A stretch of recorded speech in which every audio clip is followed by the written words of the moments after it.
Pinagbaliban muna ng House Justice Committee ang botohan kung sufficient in substance ba ang impeachment complaints laban kay PBBM. Sa kabila nito, tila nagkakainitan na kung dapat bang ibasura na o pagbigyan na ang mga reklamo. Narito ang agenda report ni Joan Manalo. Di tulad na naging diskusyon kung sufficient informed ba ang impeachment complaints laban kay Pangulong Bongbong Marcos, wala pang desisyon ng House Committee on Justice kung sufficient in substance ba ang dalawang reklamo. Matapos suspendehin ni Committee Chairperson Jervin Luistro ang kanilang deliberasyon ngayong araw.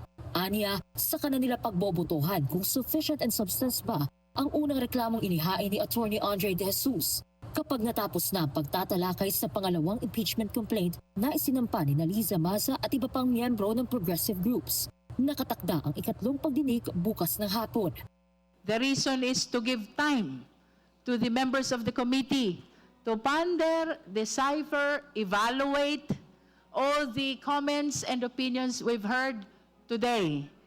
I hope that all our significant discussions will be used by the honorable members of the committee when we vote on whether or not the impeachment complaint of De Jesus is sufficient in substance. Itinuturing na sufficient in substance ang isang impeachment complaint kung sapat ang nilalaman nitong batayan at kung ang mga sinasabing pagkakasala ng isang opisyal ay pasok sa grounds for impeachment na culpable violation of the Constitution, betrayal of public trust, treason, bribery, graft and corruption at iba pang high crimes. Pero sa kabila ng pagpapaliban ng botohan, maraming mababatas na ang tila nagpahayag na insufficient in substance ang unang impeachment complaint laban sa Pangulo, lalo na tungkol sa unang paratang ng impeachment complaint na nag-uugnay kay PBBM sa pagsuko kay former President Rodrigo Duterte sa International Criminal Court at ang pangalawang paratang na gumagamit umano ng iligal na droga ang Pangulo.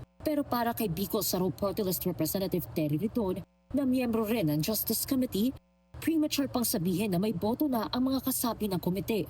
So, they manifested their views, pero as to what their votes will be determined tomorrow, and I don't think that should count as an indication on how they will actually vote tomorrow. Saka lang maiimbitahan si PBBM na tumugon sa impeachment complaints laban sa kanya kapag idineklara na itong sufficient in form and substance ng Justice Committee. Pero paano kung isa lang sa dalawang impeachment complaint ang maituturing na sufficient in substance? If one complaint is declared insufficient in substance and the other complaint is declared sufficient in substance, we will be proceeding to the issuance of notice to require an answer from the respondent, meaning tuloy ang impeachment proceeding. Saka lang din anya matuterminate ang impeachment proceedings laban sa Pangulo kapag parehong insufficient in substance ang dalawang reklamo. Pero paliwanag din ni Luistro, maaari pa rin baliktarin ng plenaryo ang ulat ng Justice Committee na maglalaman ng kanilang desisyon sa oras na makakuha ito ng at least 1/3 vote ng mga miyembro ng Kamara. Kung sakaling mangyari ito, ibabalik sa Justice Committee ang ulat at kinakailangan na nilang buuin ang Articles of Impeachment laban sa Pangulo. Para sa agenda, Joan Manalo, Billionaire News Channel. Bukas si House Justice Committee Vice Chairman Keith Flores na amyendahan ang impeachment rules ng Kamara. Kasunod ito ng ruling ng Korte Suprema na nagpapatibay sa desisyon nitong ideklara na unconstitutional ang impeachment articles laban kay VP Sara noong 2025. Ipinunto kasi ng Korte na ayon mismo sa Section 2 ng House Rules of Procedure, dapat pa rin dumaan sa House Justice Committee ang verified complaint kahit nakakuha na ito ng at least 1/3 vote ng mga kongresista. Sa On Point ng Billionaire News Channel, sinabi ni Flores na pabor siyang sumunod na lang sa resolusyon ng Korte para wala na raw gulo.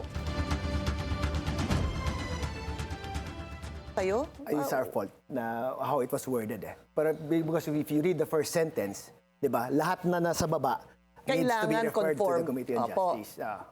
But in practice, even yung time na na-impeach si President Erap, 1/3 din yun Diretso na, walang Justice Committee na din.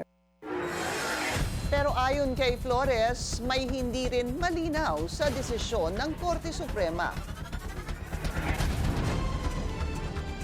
There's one thing na nakita ko rin doon na pwedeng paglaruan pa rin ng kahit sino. Tell What? us. If it is filed before the Office of the Secretary General and transmitted to the Office of the Speaker, and if the Speaker does nothing about it, he doesn't act on it, it's What deemed initiated happens? after the lapse of 10 days. So pwede kahit sa Speaker pa lang, I can kill the impeachment. But isn't that the responsibility of the Speaker to include it in the order of business within 10 session days? Supposedly. But what is the sanction kung if he Nothing. defies it, Yeah. di ba? Nothing. Yeah. Yeah.